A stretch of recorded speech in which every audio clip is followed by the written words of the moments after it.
Long ago, in a land ruled by a king who yearned for a truly wise advisor, a grand search was underway.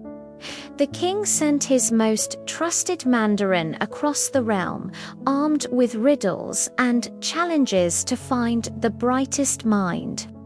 But after much travel, the mandarin had found no one. One afternoon, as he rode through a peaceful village, he saw a father and son tilling a field. The father guided a large water buffalo, plowing the earth, while his young son followed behind, breaking up the clumps of soil. An idea struck the mandarin. He reined in his horse and called out, "Old man, I have a question for you. How many furrows can that buffalo of yours plow in a single day?" The farmer, startled, scratched his head. He had never thought about such a thing. How could he possibly know? He stammered, unable to form a reply. But before the silence grew awkward, his son, who looked no older than 7 or 8, stepped forward. With a clear, confident voice, he said, "Sir, may I ask you a question in return? If you can tell me exactly how many steps your horse takes in a day, then I will gladly tell you how many furrows my father's buffalo can plow." The mandarin was stunned. The boy's quick wit was undeniable. He had turned the unanswerable question right back at him. This was no ordinary child. This was a prodigy. The mandarin realized his search was over. He carefully noted down the names of the father and son and their village, then galloped back to the capital, his heart racing with excitement. When the king heard the mandarin's report, he was intrigued but wanted to test the boy's intelligence for himself. So he issued a bizarre royal decree. The king sent 3 large male buffaloes and 3 baskets overflowing with the finest sticky rice to the boy's village. The order was simple, yet impossible.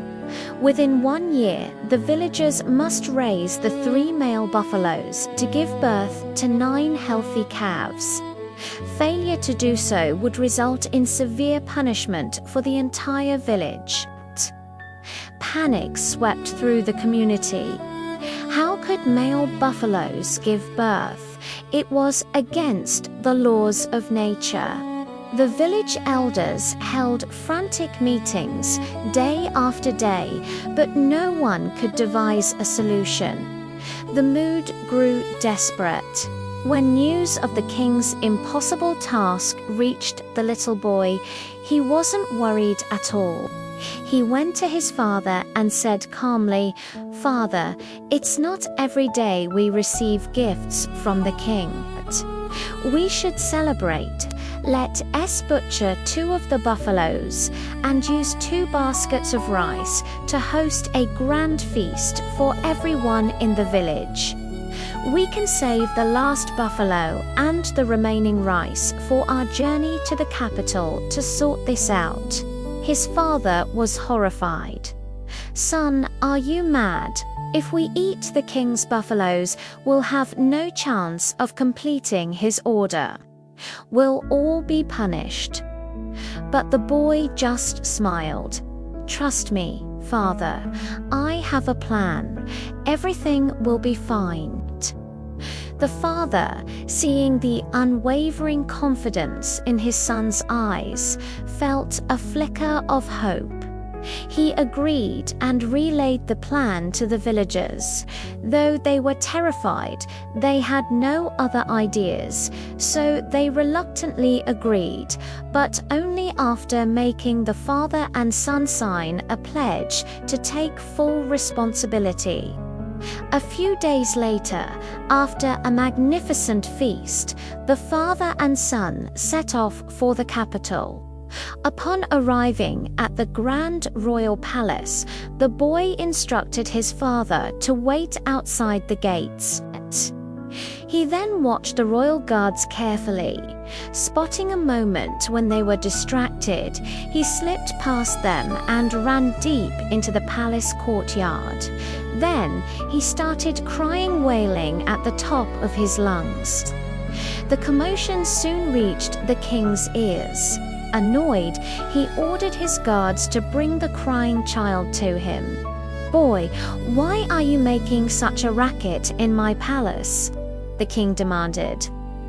Through his fake tears, the boy sobbed, "Your Majesty, my mother passed away a long time ago, but my father refuses to give me a baby brother or sister to play with.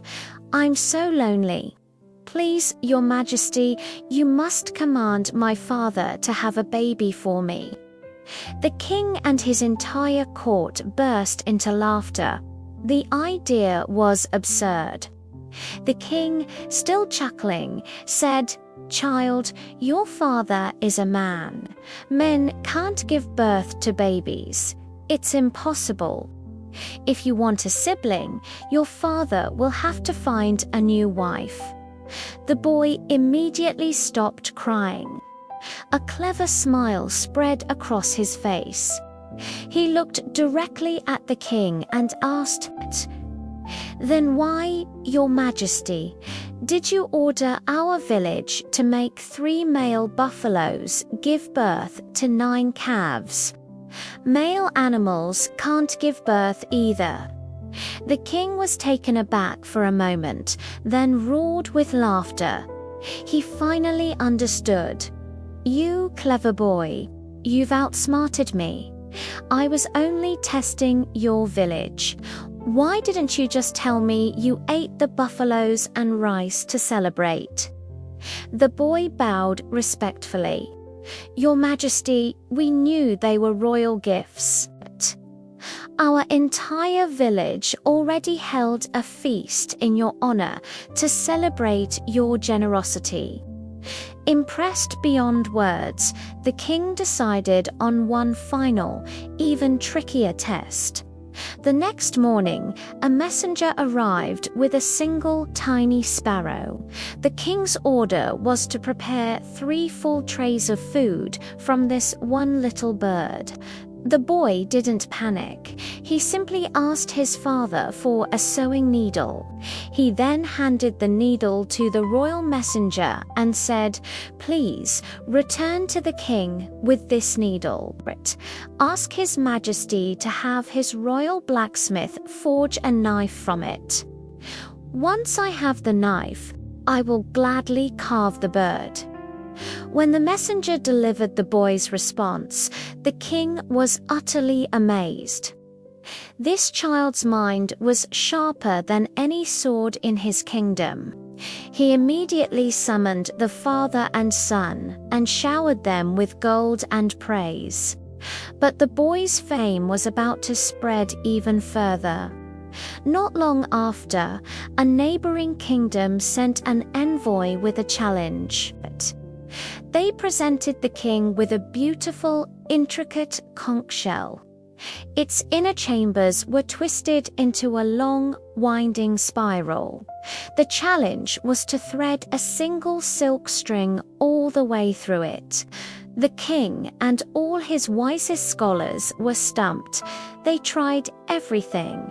They tried stiffening the thread with wax. They tried sucking on one end to pull it through. Nothing worked. The thread would always get stuck in the shell's complex spirals. Frustrated and facing embarrassment, the king remembered the clever boy and summoned him. When presented with the problem, the boy didn't even touch the shell. Instead, he began to sing a little rhyme, as if making it up on the spot. Find a little ant, tie the thread to its back. One end of the shell with paper you'll block. The other end with sweet fat you'll smear. The ant will smell the treat and crawl right through, pulling the thread along for you. He then looked at the king and said, "Just do as the song says. Your Majesty, it will surely work. I don't even need to be here to see it." The court officials, though skeptical, followed his bizarre instructions. They found an ant, tied the delicate silk thread to it, and placed it at one end of the shell after smearing the other end with a bit of lard.